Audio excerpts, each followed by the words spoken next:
नमस्कार साथियों, आज हम प्रायद्वीपीय भारत की जो प्रमुख पर्वत श्रेणियां हैं उनको पढ़ेंगे और इसके बाद हम उत्तर भारत के जो भी पर्वत हैं, शिवालिक हुआ, अरावली हुआ, जो भी हैं उन सबको नेक्स्ट वीडियो में कवर करेंगे। इस वीडियो में आपको प्रायद्वीपीय भारत की कुछ पर्वत श्रेणियां हैं उनको हम कवर करेंगे। तो साथियों, जितनी भी ट्रिक के साथ हो सकती है और ट्रिक के साथ और जितनी ही आपको समझनी है वो बड़ी विस्तार से समझते चलेंगे।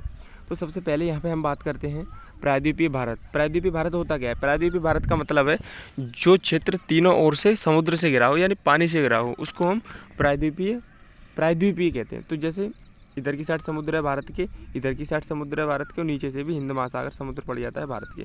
तो जो ये वाला क्षेत्र है ना, ये इस क्षेत्र को हम प्रायद्वीपीय भारत कहते हैं। अब यहाँ पे कौन कौन से पर्वत पड़ जाते हैं तो देखो, यहाँ पे जो यहाँ की साइड जो पर्वत पड़ जाता है वो अरावली पर्वत पड़ता है, जो कि बहुत ही पुराना पर्वत है। और इधर की साइड जो पर्वत पड़ता है वो विंध्याचल पर्वत होता है। विंध्याचल ये वाला जो विंध्याचल पर्वत है, ये वाला विंध्याचल पर्वत है। और जो बीच में पड़ते हैं वो सतपुड़ा पर्वत श्रेणी पड़ती है बीच में, और इसमें भी कई सारे पर्वत आ जाते हैं। इसमें भी कई सारे पर्वत आ जाते हैं और इसमें भी कई सारे पहाड़ आ जाते हैं। और ये है पूर्वी घाट की पर्वत श्रेणियाँ, और ये है पश्चिमी घाट की पर्वत श्रेणियाँ। सबसे नीचे तो दक्षिण भारत का सबसे एंड पॉइंट है पर्वत श्रेणी का वो नीलगिरी हिल्स, नीलगिरी पहाड़ियाँ। तो नीलगिरी पहाड़ियाँ की सबसे ऊंची चोटी डोडा बेट्टा है, जो सबसे दक्षिण भारत में सबसे ऊंची चोटी मानी जाती है। ठीक है, ये क्वेश्चन पूछे जाते हैं, इसीलिए मैं इस वीडियो को आपको बेहतरीन तरीके से समझाऊंगा। तो आपको इतना समझ में आ गया होगा कि प्रायद्वीपीय भारत की प्रायद्वीपीय भारत में कौन कौन सी पर्वत श्रेणियाँ हैं। यानी कुल मिलाकर के यहाँ पे जो मेन जो पर्वत श्रेणी है वो सबसे नीचे है नीलगिरी।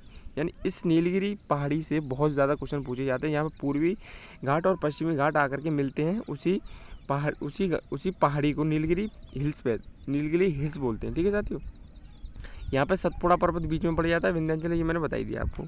अब नीचे आते हैं और आगे बात करते हैं यहाँ पे शेप ऑफ भारत का आकार, प्रायद्वीपीय भारत का आकार। देखो ये त्रिभुजाकार है, आपने अभी देखा, ये ऐसा है, त्रिभुजाकार है एक तरह का। ठीक है, प्रायद्वीपीय भारत का आकार। फॉर्मेशन इसका निर्माण कैसे हुआ तो प्री कैम्पिवियन काल में इसका निर्माण हुआ था। सभी नदियाँ प्रौढ़ावस्था यानी ओल्डर एज में ही हैं। ठीक है, यहाँ की जो सभी नदियाँ हैं, जो इस प्रायद्वीपीय भारत में जो नदियाँ बहती हैं वो सभी पुरानी नदियाँ हैं जो पहले से बहती आ रही हैं। ठीक है, अब प्रायद्वीपीय भारत क्या है देखो, गोंडवाना लैंड था वो। जब गोंडवाना लैंड के टकराने से इधर की साइड क्या हुआ है कि पहाड़ों का निर्माण हुआ है।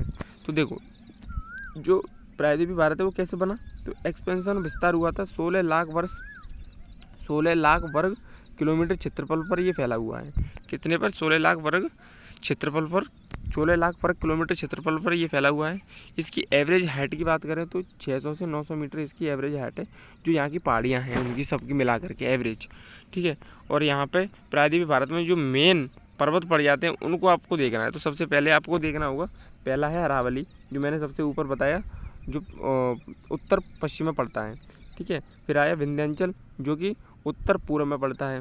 फिर आया सतपुड़ा जो कि मध्य में पड़ता है। फिर आया महादेव हिल्स, ये भी सतपुड़ा के अंदर ही आ जाते हैं। और एक है मैकाल रेंज, ये भी उत्तर भारत में ही पड़ जाता है, जो कि उत्तर मध्य भारत में पड़ जाता है। और वेस्ट घाट जो पश्चिमी घाट मैंने बताया, और पूर्वी घाट मैंने अभी बताया आपको। ठीक है, इतने जो हम पर्वत श्रेणियाँ हैं उनको हम कवर करने वाले हैं इस एक वीडियो के माध्यम से। ठीक है, तो साथियों आपको ध्यान से देखना है। अरावली हिल्स की बात कर लेते हैं सबसे पहले। ये कहाँ पर फैली हुई है, तो मैंने अभी आपको बताया ये गुजरात क्षेत्र है। यहाँ पे अरावली की पहाड़ियाँ फैली हुई हैं, जैसे ये पूरा भारत है। तो यहाँ पे क्या है, अरावली की पहाड़ियाँ हैं। तो यही वो अरावली की पहाड़ियाँ। अब देखो इसमें क्या क्या आपको पॉइंट समझने हैं।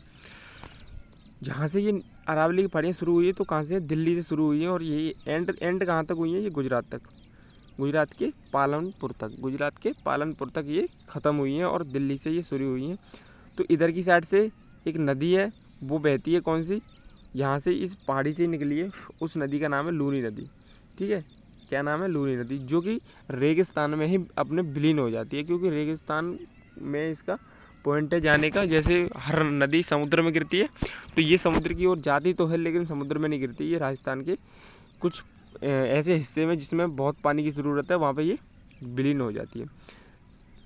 फिर एक नदी और है, वो बनास नदी है, ये इधर की साइड बहती है, और यहाँ पे हरियाणा पड़ जाता है। ठीक है, और यहाँ पे गुरु शिखर पड़ जाता है, एक पर्वत है गुरु शिखर, वो यहाँ पे पड़ जाता है। ठीक है भाई, इतनी बात के लिए। तो राज के माउंट आबू में स्थित है। राज क्या है, राज भी एक पहाड़ी है, तो वो कहाँ पे स्थित है, माउंट आबू में स्थित है। ठीक है। अब अरावली पर्वत गुजरात के पालनपुर में से लेकर के हरियाणा और दिल्ली तक फैला हुआ है। अरावली पर्वत गुजरात के पालनपुर से लेकर कहाँ तक फैला हुआ है? दिल्ली से मैंने हरियाणा तक, दिल्ली से मैंने आपको बताया गुजरात तक फैला हुआ है। एक्सपेंशन इसका गुजरात, हरियाणा और दिल्ली में माना जाता है, ठीक है। अब इसके बाद अरावली भारत की प्राचीनतम पर्वत श्रृंखला है। ये आपको पता होगा, मैंने अभी बताया कि अरावली भारत की सबसे पुरानी पर्वत श्रृंखला है। अरावली ही सबसे पुरानी है, और जो सबसे नई मानी जाती है वो भी हम आपको बताएंगे आगे। तो highest peak of Aravalli, Aravalli की सबसे ऊंची चोटी मैंने कौन सी बताई थी? गुरु शिखर। अरावली की सबसे ऊंची चोटी कौन सी है? गुरु शिखर। और नीलगिरी की सबसे ऊंची चोटी कौन सी है? कौन सी बताई थी मैंने? डोडा बेट्टा, ठीक है। तो गुरु शिखर की लंबाई कितनी है? 1722 मीटर है इसकी लंबाई, और राज्य के माउंट आबू में स्थित है। ये राज्य के माउंट आबू में स्थित है। और एज इसकी बात करें तो 570 मिलियन वर्ष पुरानी है ये कितनी पुरानी पहाड़ी श्रृंखला है? ये पर्वत श्रेणी कितनी पुरानी है? ये 570 मिलियन पुरानी है ये। और विंध्याचल, अब बात करें हम विंध्याचल, इतनी पॉइंट आपको समझ में आ गए उम्मीद करता हूँ अरावली से संबंधित। यानी अरावली में एक बार रिवाइज करें, अरावली जो है उसकी सबसे ऊंची चोटी है, 1722 किलोमीटर लंबी है। किलोमीटर नहीं, सॉरी, मीटर। 1722 मीटर लंबी है, और ये राज्य के माउंट आबू में स्थित है। 570 मिलियन वर्ष ये पुरानी है, और सबसे पुरानी ये पर्वत श्रृंखला है। इतनी बात क्लियर। गुजरात से लेकर के ये दिल्ली तक ये फैली हुई है। अब बात करते हैं विंध्याचल पर्वत श्रेणी की। विंध्याचल पर्वत श्रेणी मैंने आपको बताई, तो वो इसका विस्तार कहाँ से कहाँ तक है? तो इसका गुजरात, MP, UP, बिहार, छत्तीसगढ़ मैंने बताया उत्तर की साइड है, ये उत्तर मध्य में है। तो गुजरात, MP, UP, बिहार, छत्तीसगढ़ में फैली हुई है। तो विंध्याचल पर्वत को गुजरात में जोवट हिल्स तथा बिहार में कैमूर हिल्स के नाम से जाना जाता है। बिहार में किसके नाम से जाना मैंने अभी बताया, विंध्याचल के अंतर्गत आ जाता है कैमूर पर्वत श्रेणी किसके अंतर्गत आती है? विंध्याचल के, मैंने भी बताया। तो कैमूर हिल्स किसके बिहार में इसको कैमूर के नाम से जाना जाता है, और गुजरात में जोवट हिल के नाम से जाना जाता है। पॉइंट बहुत महत्वपूर्ण है, इसको याद करें। गुजरात में जोवट हिल्स के नाम से, और बिहार में कैमूर हिल्स के नाम से जाना जाता है। विंध्याचल पर्वत के दक्षिण में नर्मदा नदी बहती है। विंध्याचल पर देखो, ये बहुत महत्वपूर्ण है, ये वाला पॉइंट, ये इसको समझिए थोड़ा। ये यहाँ पे ये विंध्याचल पर्वत श्रेणी है, इसके बीच में से निकली है कौन सी? नर्मदा नदी। और इधर की साइड एक और पर्वत है, उसको सतपुड़ा पर्वत कहते हैं, और उसके जस्ट नीचे से निकला है तापी नदी, ठीक है। जैसे ये पर्वत मानिए आप, ठीक है, ये दो पर्वत मानिए, जैसे ये वाला बहुत ऊंचे ऊंचे पर्वत हैं, ये वाले पर्वत मानिए। यहाँ से एक नदी निकली है, उसका नाम है नर्मदा नदी, ठीक है। और ये वाला जो पर्वत है विंध्याचल पर्वत है, ये वाला, ये नर्मदा नदी यहाँ से निकली है। फिर उसके बाद यहाँ पे सतपुड़ा पर्वत पड़ जाता है, सतपुड़ा। अब सतपुड़ा पर्वत के जस्ट बगल की साइड से कौन सी निकली है? तापी नदी निकली है, तापी नदी। इस तरीके से ये नदियाँ निकली हुई हैं। इतनी बात क्लियर। तो ये बहुत ही ज़्यादा महत्वपूर्ण हो जाता है नर्मदा नदी और तापी नदी, जो कि बहुत ही इंपॉर्टेंट बात यहाँ पे ये बताऊँ कि ये कहाँ से, ये पूर्व से पश्चिम की ओर बहती है। मात्र दो नदी ऐसी हैं जो प्रायद्वीपीय भारत की ऐसी नदी हैं, भारत की ही ऐसी दो नदी हैं जो पूर्व से पश्चिम की ओर बहती हैं, और ये अरब सागर में जाकर के गिरती हैं, ठीक है। इतनी बात के लिए। और सारी जो प्रायद्वीपीय भारत की नदियाँ हैं वो सभी बंगाल की खाड़ी में जाकर के गिरती हैं, और जो पश्चिम से पूर्व की ओर बहती हैं। मात्र ये दो एक्सेप्शन है, जो कि नर्मदा नदी और सतपुड़ा तापी नदी, ये दोनों कहाँ गिरती हैं? पूर्व से पश्चिम अरब सागर में। इतनी बात क्लियर। और ये भी पता होगा इनकी लोकेशन कहाँ है। ये विंध्याचल पर्वत और सतपुड़ा पर्वत के बीच नर्मदा नदी बहती है, और नर्मदा नदी और तापी नदी के बीच में सतपुड़ा पर्वत है। इस तरीके से आपको क्लियर करना है। उसके बाद हाईएस्ट पीक की बात करें, सबसे ऊंची चोटी गुड़वेल पीक या सद्भावना शिखर, उत्तर भारत को दक्षिण भारत से अलग करने वाली पर्वत श्रेणी का नाम विंध्याचल पर्वत है। उत्तर भारत को दक्षिण भारत से अलग करने वाली श्रेणी का नाम क्या है? विंध्याचल पर्वत। बहुत ज़्यादा इंपॉर्टेंट है, इसको लिख लो, याद कर लो किसी भी तरीके से। फिर उसके बाद आता है सतपुड़ा पर्वत। ये सतपुड़ा पर्वत जस्ट विंध्याचल पर्वत के नीचे पड़ जाता है, और तापी नदी सतपुड़ा पर्वत और विंध्याचल पर्वत के जस्ट बीच में बहती है। अब इसका विस्तार देखें सतपुड़ा पर्वत का, तो गुजरात, MP, महाराष्ट्र, छत्तीसगढ़ और नीचे आ गया। जैसे यहाँ पे विंध्याचल पर्वत, तो इसके जस्ट नीचे क्या है? सतपुड़ा पर्वत श्रेणी है, ठीक है। तो गुजरात में पड़ती है, MP में, महाराष्ट्र में, छत्तीसगढ़ में। सतपुड़ा पर्वत श्रेणी को 3 भागों में विभाजित करते हैं। 3 भागों में कौन कौन से? एक तो राजपीपला हिल्स, महादेव पर्वत, एक मैकाल हिल्स, मैकाल रेंज, ठीक है। तो हाईएस्ट पीक इसकी अमरकंटक है। किसकी? मैकाल पर्वत श्रेणी की हाईएस्ट पीक कौन सी है? अमरकंटक है, जो 1065 मीटर है। और जो महादेव पर्वत है और जो राजपीपला हिल्स है, उनको भी बात हम आगे करेंगे। तो सबसे पहले यहाँ पे बात करें, यह भारत के मध्य भाग में स्थित है। भारत के मध्य भाग में कौन स्थित है? कौन स्थित है भारत के मध्य भाग में? सतपुड़ा पर्वत श्रेणी, ठीक है।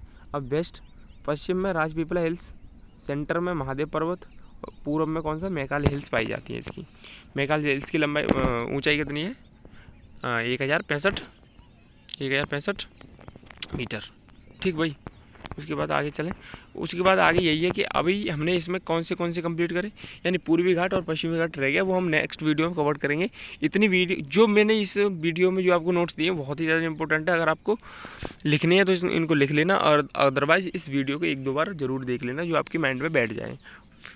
हर परीक्षा के दृष्टिकोण से बहुत ज़्यादा महत्वपूर्ण, चाहे वो रेलवे ग्रुप डी हो, एनटीपीसी हो, या फिर अदर सारे कोई भी वनडे एग्जाम हो, उनके लिए बहुत ज़्यादा इंपॉर्टेंट है साथियों। ज्योग्राफी का ये बहुत ही महत्वपूर्ण टॉपिक था, आगे भी हम ऐसे कंप्लीट करते जाएंगे, ठीक है साथियों। बस आपको कमेंट करके बताना है कि क्या आगे लाया जाए आपके लिए। वैसे ये सीरीज चल रही है, बहुत ज़्यादा अच्छी सीरीज है, कंप्लीट करते चलिए इसको। जय हिंद, जय भारत। मिलते हैं नेक्स्ट वीडियो में, धन्यवाद। और लाइक शेयर ज़रूर करें इसको।